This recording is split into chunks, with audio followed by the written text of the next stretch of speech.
अबे विल्या, हाँ दादा. आज रक्षाबंधन आहे, त्या हाताला एक पण राखी नाही. नाही दादा, नाही आहे. काहून? बहीण आली नाही का? नाही दादा, आता आमचं पटत नाही ना.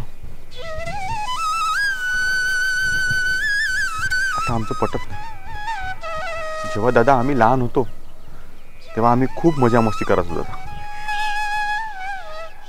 एक समोसा दादा दोघं मिळून अर्धा अर्धा खायचो. शाळेमध्ये दादा आम्ही एका सायकलनं जायचो. तिचे पाय जळते म्हणून दादा मी तिला पाठीवर घेऊन फिरवायचो.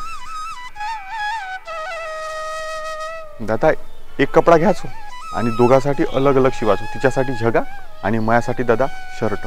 आम्ही एक रंगी एक शिक्का दिसायचो. तिच्या हाताला खूप खूप चव होती दादा. बिलकुल मायासारखी स्वयंपाक बनवायची. पण मी दादा मुद्दाम तिले नाव बोटं ठेवायचो, भांडण करासाठी, मस्ती करासाठी. आता ह्या सगळ्या गोष्टी दादा फक्त आठवणीत राहिल्या. हे पण काय दिवस होते ना दादा. हो यार, बरोबर आहे तू. 10 वर्ष झाले दादा. ते दिसत नाही ना. दिवाळी ना राखी, ह्या सगळ्या गोष्टी आता दादा फक्त आठवणीत राहिल्या. फक्त आठवणीत राहिल्या.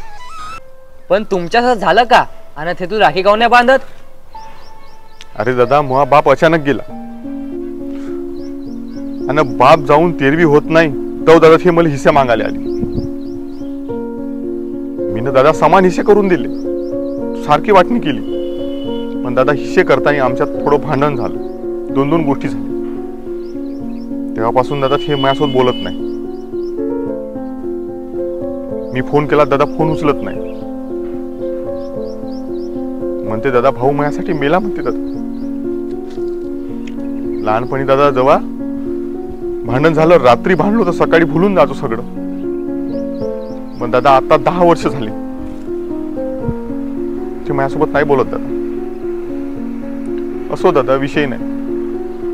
फक्त एवढंच मागणं आहे दादा का ते जिथं कुठं आहे ते सुखात राहू, बस झालं दादा. बाकी काही नाही.